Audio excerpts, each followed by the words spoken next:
وجوزي كالعادة يسافر، وأنا عندي أطفال، عندي طفلين. وأنا بصراحة مرلكوش من بعد ما بيسافر بتبقى حالتي حالة. طبعا واحدة ما تقدرش تبعد عن جوزها، وخصوصا يعني إن هي بتحب المواضيع دي زيادة عن اللزوم، هو عودها على كده. واتنقلت في عمارة جديدة، جوزي ظبط لي شقتي وسافر، ومن هنا بقى اتعرفت على جارتي. خبرت عليا وكرحبت بيا ان انا لسه ساكنه جديد، معرفش اي حاجه في المنطقه ولا في العماره. هي اكبر مني، انا عندي 35 وهي عندها 42 سنه، ومتجوزه واحد كبير في السن اكبر منها ب15 سنه. وعرفت منها يعني ان هو كبير في السن وتعبان وقاعد على طول في السرير، يا دوب بياخد معاشه ما بيتحركش. بدأت أخدها عليها وبدأنا نضرب صحوبية مع بعض، هي تسهر عندي أنا أسهر عندها، لحد ما خدنا جدر على بعض. وفي يوم واحنا قاعدين وأنا سهران عندها هتسألني بتقولي انت عاملة ايه من غير جوزك؟ قلت لها هعمل ايه يعني؟ قالت لي يعني بتريحي نفسك ازاي؟ قلت لها ريح نفسي ازاي؟ عادي يعني. انا طبعا فهمت، بس بصراحة انا اتحركت من الكلام ومن السؤال، ما كنتش متوقعة جدا ان هي تقول لي حاجة زي كده. بتقول لي يعني وانت بتستحمي ما بتحسيش من نفسك في حاجه؟ وانت نايمه بالليل ما بتحسيش ان نفسك في حاجه؟ قلت لها عادي يعني هعمل ايه؟ قلت لها لا الوقت اتاخر بقى كفايه كده ما هطلع. قالت لي خلاص هستناكي بكره تنزلي تيجي، الولاد عندي بيناموا بدري وجوزي نايم ما انت عارفه، نسهر مع بعض، انا عندي افلام حلوه نقعد نتفرج عليها. وفعلا ما كنتش ناويه ان انا انزل لها، بس لقيت نفسي زهقانه، ولاد عندي ناموا ورحت نازله لها. وفعلا دخلنا في اوضه كده فيها التلفزيون وقاعدين لوحدينا. عملت لي عصير، بدأت أشرب العصير، معرفش واحنا قاعدين بنتفرج وقعدنا نتكلم إن كل واحدة محرومة وإن هي كمان جوزها كبير في السن، ومحرمة برضه نفس اللي أنا حاساه. معرفش إيه اللي حسيته، إن يعني في حاجة حصلت، معرفش بقى. حسيت إن جسمي سخن وحسيت إني استثرت جدا في الوقت ده. ولقيتها وهي وسط الكلام بدأت تمد ايديها عليا، بتقول انت لابسه ايه؟ بدي لها الروب ده. قلت لها اصل انا لابسه يعني بيجامه قط يعني وشورت فملهاش لازمه. قالت لي ستي ما احنا قاعدين بنات، ما انت شايفين انا قاعده ايه؟ انا قاعده بهوت شورت وبودي نص صدري بره، انت شايفه.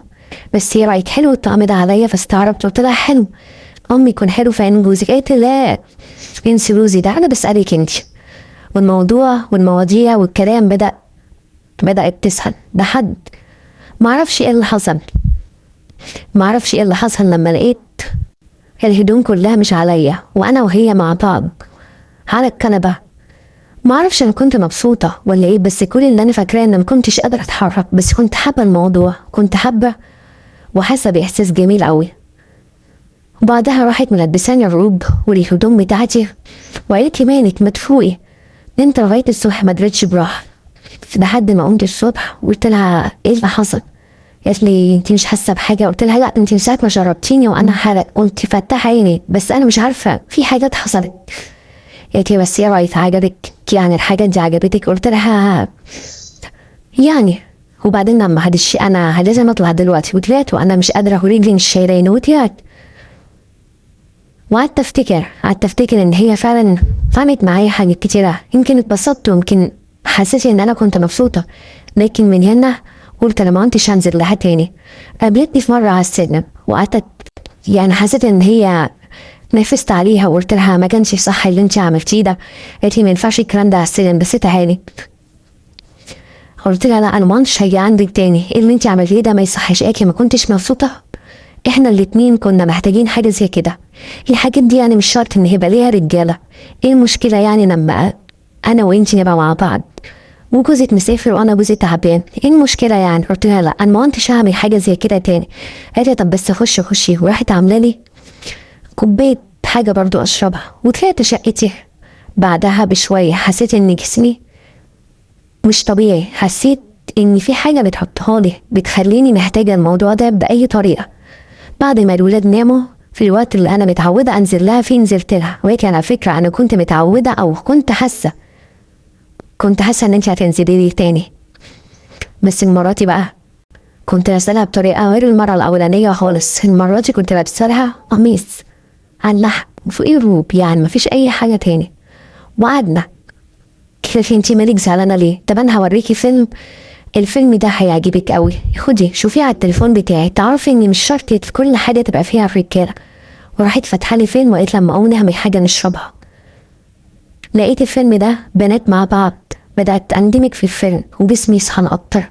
بدات اقلب في الفيديوهات بتاعتها اللي على التليفون، كلها بنات مع بعض، والبنات بصراحه بيعملوا حاجات انا احس ان هي انا محتاجه حاجه زي كده فعلا. يعني مش مشكله جوزي موجود مش موجود، كنت عايزه اجرب الافلام دي، كل اللي كانوا بيعملوه كنت نفسي اجربه.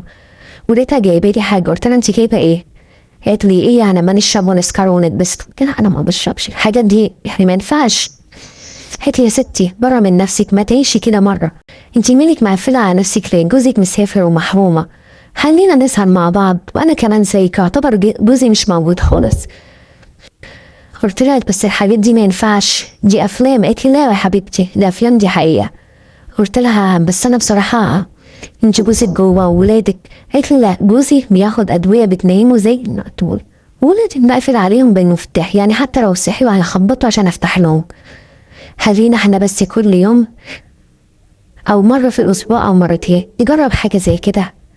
وايه رايك في الافلام؟ قلت لها بصراحه الافلام حلوه بس انا مش عايزه اشرب. قالت لي لا بصي بقى، خليكي اسمعي كلامي وانا هخلي دماغك حاليها وهخليكي تحبي حاجات كتيره. وفعلا بدات تشربني وبدانا نشاهر الافلام دي، والموضوع بدا يزيد اكتر واكتر لحد ما بدانا نعمل حاجات حلوه كتير. قعدت معاها اكتر من ساعتين، هي بصراحه شكلها كانت خبره. عملت حاجات كنت مبسوطه بيها جدا. خلصت ورحت لابسه الروب بسرعه ورحت طالعه شقتي وخدت شاور ونمت زي المقتوله. ما حسيتش بالوقت، ما حسيتش حتى بالوقت اللي الولاد بيروحوا في المدرسه. قمت كنت بصراحه مش قادره اقول لكم زي الواحده اللي لسه متجوزه جديد. لقيتها بتتصل عليا بتقول لي صباحيه مباركه. فضحكت وقلت لها انت بتقولي ايه؟ قالت لي اه ايه رايك بقى؟ قلت لها تمام كله تمام. بصراحه انا كنت محرجه بس هي كانت جريئه جدا. قالت لي ايه رايك تنزلي كل يوم او انا اطلع لك ونسهر مع بعض؟ قلت لها لا لا كل يوم ما ينفعش. قالت لي خلاص خليها يا ستي مره في الاسبوع، يوم الخميس او مرتين في الاسبوع، انت تحبي ايه؟ سكت. قالت لي خلاص ما ترديش عليا دلوقتي، انا كل يوم انا ببقى قاعده سهرانه، لو حبيتي لان او يعني نفسك في قعده حلوه ابقي انزلي لي او خلينا اطلع لك لو انت عندك البيت يسمح. وقفلت معاها وانا بفكر في اللي كان بيحصل. كان جوزي يتصل بيا، كنت الاول بعد اقول له نفسي تنزل لي، عايزه اسافر معاك انت وحشتني، لكن كان بيتصل عليا كان بيلاقي مني مكالمه برود، خلاص ما عادش في دماغي. ما انا ما قلت له ما ينفعش تسيبني لوحدي، لكن دلوقتي عاملين ايه؟ انتوا الولاد كويسين ونقفل وخلاص. كل تفكيري بقى مع جارتي واللي هنعمله النهارده واللي هيحصل بينا النهارده والوضع اللي هيحصل، او يعني هي عندها ايه، لان هي كل مره بتفاجئني ان هي تعرف حاجات كتيره جدا انا ما كنتش اعرفها. الموضوع بدا يعجبني